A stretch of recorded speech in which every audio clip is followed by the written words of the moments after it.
আসসালামু আলাইকুম। মাফ করব না, কোনো দিন মাফ করব না, মরে গেলেও মাফ করব না। আমার কবরে মাটি দিতে যেন আমার ভাইরা না আসে।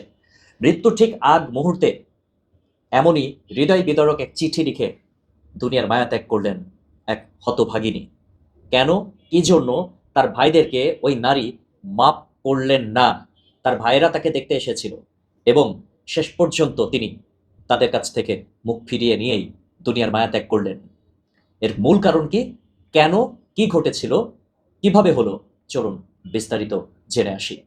মাপ করব না, আমার জানাজায় ৩ ভাইকে দাঁড়াতে দিও না। মৃত্যুশয্যায় বোনের শেষ ইচ্ছা। কল্পনা করুন তো, এক বোন তার ভাইদের কোনো অবস্থাতেই মাপ করতে চায় না, অথচ শৈশবে তারা নিজেদের ভেতরে কতটা আনন্দে কাটাতো, কতটা আপন ছিল একে অপরের সম্পর্ক। কিন্তু মৃত্যুর শেষ মুহূর্তে এসে একজন বোন তার ভাইদেরকে উদ্দেশ্য করে এই রকম কথা বললেন কেন? ভাই বড় ধন, রক্তের বাঁধন, এই প্রবাদটি আমাদের সমাজে হাজার বছর ধরে চলে আসছে। কিন্তু কখনো কখনো এক টুকরো জমি বা সামান্য অর্থই এই রক্তের বাঁধনকেও বিষিয়ে দেয়। সম্প্রতি এক ৭৫ বছর বয়সী বৃদ্ধার মৃত্যুশয্যার শেষ আরতি আমাদের সমাজের এক অন্ধকার দিককে নতুন করে সামনে এনেছে। নিজের আপন ৩ ভাইয়ের ওপর অভিমান করে তিনি লিখে গেছেন, মাফ করব না। মৃত্যুর ঠিক আগ মুহূর্তে মানুষ সাধারণত সব রাগ ক্ষোভ ভুলে শান্তিতে বিদায় নিতে চায়। কিন্তু ৭৫ বছর বয়সী এক বৃদ্ধা যখন হাসপাতালের বিছানায় শুয়ে কাঁপা কাঁপা হাতে লিখে যান, মাফ করব না, তখন বুঝতে হবে তার বুকের ভেতরের বঞ্চনার আগুন কতটা ভয়াবহ ছিল। এই ক্ষোভ কোনো একদিনের নয়, দীর্ঘ ২১ বছরের জমানো পাহাড় সম যন্ত্রণা। ঘটনাটি পৈতৃক সম্পত্তি নিয়ে। বাবা মায়ের রেখে যাওয়া সম্পত্তিতে বোনের যে ন্যায্য অধিকার ছিল তা থেকে তাকে বঞ্চিত করেছিলেন আপন ৩ ভাই। নিজের হকের জন্য বোন বছরের পর বছর ভাইদের দুয়ারে দুয়ারে ঘুরেছেন, কিন্তু রক্তের সম্পর্কের চেয়েও ভাইদের কাছে বড় হয়ে উঠেছিল এক টুকরো জমি। যে ভাইদের কাঁধে চড়ে বোনের বড় হওয়ার কথা ছিল, তারাই হয়ে উঠেছিলেন তার জীবনের সবচেয়ে বড় বাধা। বয়সের ভারে শরীর যখন ভেঙে পড়ল, তখন জীবনের প্রদীপ নিভে আসার সময় হলো। তখন ভাইরা হাসপাতালে এসেছিলেন ক্ষমা চাইতে।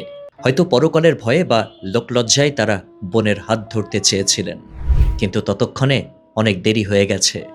বোন শুধু কাগজের পাতায় নিজের ঘৃণা উগড়ে দেননি, বরং ছেলেকে শেষ আদেশ দিয়ে গেছেন, আমার জানাজায় এই ৩ ভাইকে যেন দাঁড়াতে না দেওয়া হয়।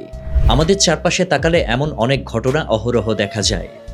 বোনের হক খেয়ে দেয়াকে অনেক ভাই বীরত্ব মনে করে। আমরা ভুলে যাই, অন্যের হক বা অধিকার নষ্ট করা এমন এক মহাপাপ যা খোদ সৃষ্টিকর্তাও ক্ষমা করেন না, যতক্ষণ না ভুক্তভোগী ব্যক্তি নিজে ক্ষমা করেন। ওই বৃদ্ধা আজ পৃথিবীর মায়া ত্যাগ করেছেন, কিন্তু রেখে গেছেন এক কঠিন প্রশ্ন, টাকা বা জমির মূল্য কি আসলেই রক্তের সম্পর্কের চেয়ে বড়? সম্পত্তি আজ আছে কাল নেই, কিন্তু আপন মানুষের দীর্ঘশ্বাস আর অভিশাপ পিছু ছাড়ে না। অন্যের প্রাপ্য বুঝিয়ে দেওয়া কেবল আইনি দায়িত্ব নয়, এটি ইমানি দায়িত্বও বটে। মৃত্যুর পর আমাদের সাথে কোনো জমি বা ব্যাংক ব্যালেন্স কিচ্ছু যাবে না, যাবে কেবলমাত্র মানুষের দোয়া অথবা কারো সারা জীবনের দীর্ঘশ্বাস। ৭৫ বছর বয়সী সেই নারী আজ কবরে, কিন্তু তার শেষ চিঠিটি আমাদের বিবেককে নাড়িয়ে দিয়ে গেছে। আসুন, যার যা প্রাপ্য তাকে তা বুঝিয়ে দেই। এক টুকরো জমির জন্য নিজের আপন বোন বা আত্মীয়কে পর করে দেবেন না।